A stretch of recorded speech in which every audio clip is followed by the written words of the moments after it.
Saul Nunez, a Spanish international, a starter for Spain, is linked with Chelsea on a loan deal, and you lot are complaining. Let me get this straight. What part of a recipe full of Kovacic, Kante, Jorginho and Saul sounds bad? Bluffing. All of you are bluffing. Let's get into it. Bratuki, I'm back. Hey, listen, I'm back in town, I'm back with a bang, and videos are gonna come more regular than ever. I had my 10 days on vacay. I was out in Madeira, I almost said so. I was out in Madeira, chilling on the beach, relaxing, 1 or 2 videos here and there. I wanted to get away from the YouTube world, so let's forget about that. Let's get into the big Chelsea news, because transfer deadline day is around the corner, rumours are coming left, right and centre, season started off great, and now we're going to talk about the key takeaways from this thing. Alright, Saul Nunez, linked with Chelsea on a loan deal. Reliable sources. Matt Law, Jacob, my man Jacob. You know when he comes out with something, it's always reliable.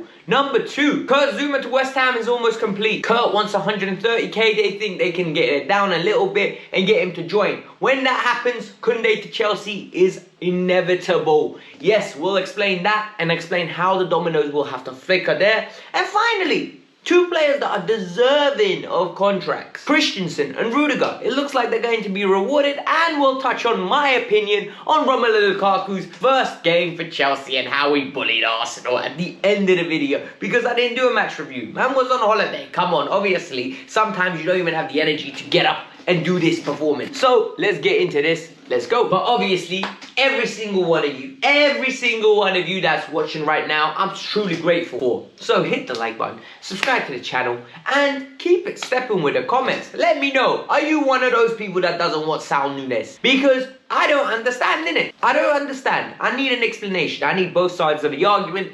I don't care whether you want him, you don't want him. I just want to know why you stand in the camp that you stand in. There's no right and wrong in this situation. He's not going to be starting. Anyway, we've got 2 starters. We've got Georgie and we've got Kante. Best midfield in the world. Let's continue. Alright gang, so let's take it back a little bit. So Chelsea want Nunez, right? Saul Nunez, Chelsea and Manchester United are going to be battling out for the player.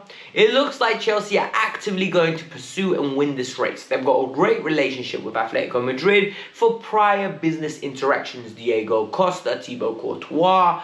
There have been numerous deals that have been made between Chelsea and the club. Chelsea even had Felipe Luis, then sold them back. Alvaro Morata. Bunch of good deals that has earned goodwill. Listen, this is networking at its finest, 101. You scratch my back, I scratch yours, and in the future, when you have a player that someone else wants, it's the same fee. Bruh, just send them to us. It's as simple as that. And it looks like this deal's gonna happen. Now, Jacob and my man Matt Law. Matt Law is actually very reliable when it comes to Chelsea news. Whenever he says something, the club wants it out there. They're both reporting that Chelsea are seriously interested in the player on a loan deal. The meltdown is ridiculous. It's literally what I just called it, a meltdown.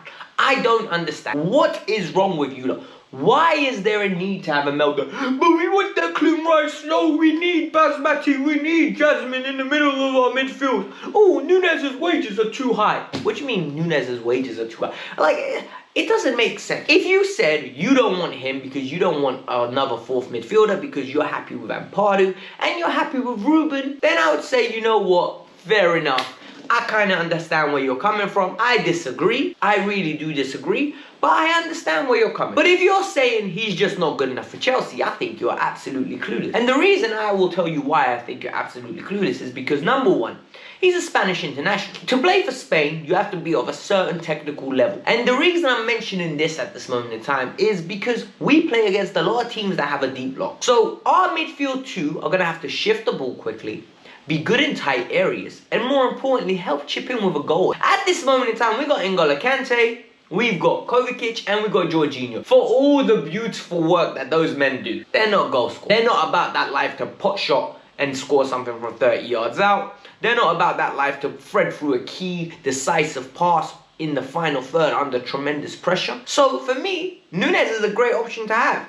Just picture this, right? We're playing West Ham at home. West Ham at home, 25 minutes left. You need to unlock that midfield. You need to unlock that defense. You need to unload that bus that they've got packed. Why don't you have Saul Nunez there? Left foot, right foot, decent player. Great with his feet, great athletic. He's a little rat as well. He can jump into a challenge. Strong, feisty, little baller. Like, for me, he's welcome in my team, especially on loan. The way I need to look at it, yeah, and I said this last time when we signed Kovacic and everyone had a little melt. If he comes in, stinks up the joint, send him back to Madrid. In a year, he's gone. We act like we never had it. If he comes and he smashes it, we can sign him for 30 or 40 million, guaranteed, and he's our player. No settling in for time. He just comes in and he gets the ball rolling. He's 26 going into the prime of his career. Yes, maybe age, having 4 players roughly at the same age is not a good thing. I understand that. But the wages aren't an issue. You man wanted to pay 200k for Declan Rice. Don't get me started on Declan Rice. Let's keep it steady. Story number 2, and this one just ain't going away. This one's gonna happen, guys. I'm certain this is gonna happen. This depends on Kurt Zouma. Look at it this way. Kurt, yeah, as much as I love Kurt Zouma, he needs to decide what he wants to do for the season. Because if London's that important to him, bruh, West Ham, you have to go. Arsenal don't want you, right? Palace don't want you, can't afford you. Then there's Spurs. Chelsea won't sell you to Spurs. It's not happening. Like no, under no circumstances are Chelsea gonna do business with Spurs. And we ain't making Spurs better. It's as simple as that. For what? For who? For Nuno Espirito Santo? No thank you, big man. Give us Harry Kane. Give us Harry Kane, we'll give you Zouma. Only way we'll get that deal done. Then you start looking at it from a realistic standpoint. West Ham wanted Europa League football. But at the same time, why would Zouma want to go and get a wage regression or not even a good bump on his raise? Like, this is coming into the prime years of his career. This is going to be arguably the best contract he's going to get in his career. 130k for the next 5 years for a 26 or 25-year-old, whatever he is, yeah, is a great deal, especially for Kurt Zouma. So Zouma wants to stay in London. He wants to get paid and remunerated for leaving. I don't blame him. Whether this is going to happen, I don't understand. But for me personally, right, do we need Koundé? This is the question now. I think Koundé's world class. I think Koundé has potential to be absolutely stupidly great. Like, I think he could be absolutely fantastic. The only problem is, does he fit in with our timeline? And when I say our timeline, I mean it from a realistic standpoint. A lot of you don't understand when I say stuff like this, right? We need to, when you're building and constructing a squad, you need to look for the future, but at the same time, you need to look at now. And now is more important than the future when you're a club of Chelsea's magnitude. A lot of people don't like to understand this, but we got Thiago, we got Aspi, they're leaving. You're giving new contracts that we're going to talk about to Christensen and Rudiger. You've got Trevor Chalobah that is staying. You've got Reece James that might potentially play right wing back or right centre back. Where is Koundé fitting into this equation this year? Because if you've decided to keep Trevor, then why on earth are you signing Koundé? Like, the logic here deceives me. I don't understand it. I need an answer. Time will tell what Tuchel's thinking. Having a big squad isn't always great. A lot of people, you know what, you got 2 people in the 2 positions, mate. Sometimes you got to do what you got to do. No, it doesn't work like that. It really doesn't work like that. It will never work like that. Because you need to keep egos happy. You need to keep egos in check. Who remembers when Man City had Mahrez, Sterling, Bernardo Silva and Sane? Sane got his nose out of joint, left. Yeah, last year they signed Ferran Torres, and guess what? Bernardo's got his nose out of joint. He's leaving now. It doesn't work. 2 great players for each position does not work. You need 3 across 2. One of them needs to be very versatile, and then you need a squad player that can do a job, worst case scenario. In our case, we're super blessed in multiple positions where we have players that can do multiple roles. So this all depends on Zouma moving. Then we have to wait for Koundé. But I think this deal's a matter of time. Chelsea will get it done. I guarantee it. Now on to some better and happier news, in my opinion, and more exciting news. And we like to reward people on the Kavkas View because sometimes we're losing recipes, and I mean it in the nicest way. Like, sometimes we're just getting angry for the sake of being angry. But today we're being happy, right? Christensen has turned into one heck of a centre-half, as has Tony Rudiger. Both of them have been fantastic. Antonio Rudiger, I don't recognize the man anymore. He is shithousery, like, personified.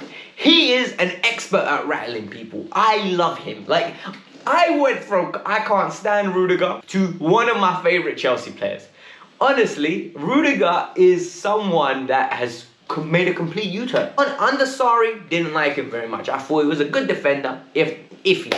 Under Frank, couldn't stand it. Funny what a system does. Funny what an organised system with clear instructions does. He is due to sign a new deal. Andreas Christensen, who in my opinion, top 5 defenders in the league at this moment in time, the way he's been playing, for a consistent time. Think about this, right? And I've said this many times. Let's think about this. Andreas Christensen starts for every team except Liverpool in the Premier League. Andreas Christensen actually starts for every team apart from Liverpool. He starts for Manchester City. Pep would do cartwheels to get him in.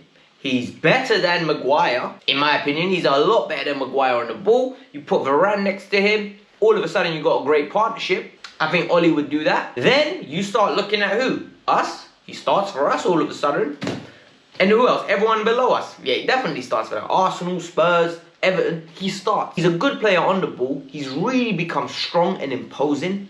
People look at him at his skinny frame and like, yeah, he's weak. It's like the Kunde argument. Oh, he's short. Don't mean he's good in the air. Don't mean he can be battling. Sometimes just watch the game. And Christensen has really developed to the point where I think Christensen's one of the best centre-halves in the league right now. And don't be surprised if he plays majority of the games and Thiago Silva takes a back seat this year and only comes in for games here and there. Because Thiago's aging and Christensen is ascending. And we might actually have the defender that John Terry was promising us all these years ago. But yeah, peeps, that's the video that I have for you guys so far. Finally, a quick review of the Arsenal game because I never covered it. Like, I really didn't cover it. So my thoughts on Lukaku are fresh. Lukaku bullied the crap out of Arsenal. Like, Mauri's still got nightmares, man. Like, honestly, you know people always have that generic tweet where, oh yeah, he went home, bro, in his pocket, Nah, bro. He ripped open that pocket, punched him up and told him, listen, don't come near me again. What he did to Mauri for that first goal was ridiculous. He dashed him onto the floor. Like, he literally just too big, too strong. Like, the VAR ball, too big, too strong. Literally, his touch was very good. Very good back-to-play goal. He's really developed. And if this is the Romelu Lukaku we're getting, we've got a world-class player on our hands. But I don't know whether we're going to get this on a consistent basis. And I'm not going to fall into the trap of saying we've got a world-class striker on our hands. But because I need to see this across 19 games. Once I see this across 19 games with good numbers, good hold-up play, all-round performances, then I'll reinstate and I'll apologize for saying he's not world-class. I'll literally apologize. Otherwise, I still think it was a great performance. We don't get carried away. It's Arsenal, bottom half team. Not a very good team at this moment in time. But otherwise, the all-round performance was great. Reece James, wow. Kai Havertz, bruh, you're gonna be my favorite player in the league, let alone in my team. Jorginho is Jorginho. Kova just dominated like in midfield. Our midfield was so dominant. Like, I really wanted to do a review, but I was at a bar. Had a few too many beverages, let's call it that way. Few friends. This is what we're gonna do. Like, I can't really walk my camera out and start recording like and then edit it and release. I wanted to have some fun. But otherwise, the performance was fantastic. 2 wins, 2 clean sheets. Mendy is absolutely safe pair of hands. We're just in a good place right now, man. It's happy. Like, being a Chelsea fan is very easy at this moment in time. So, peeps, all I'm going to say is hit the like button, subscribe to the channel, and let me know your thoughts because, yeah, it's been a minute and I'm back now. Content going to be flowing naturally, el natural. In a bit, peace out, I'm out. Hit the like button, peeps. We need to get the algorithm back on side. Peace. Bye.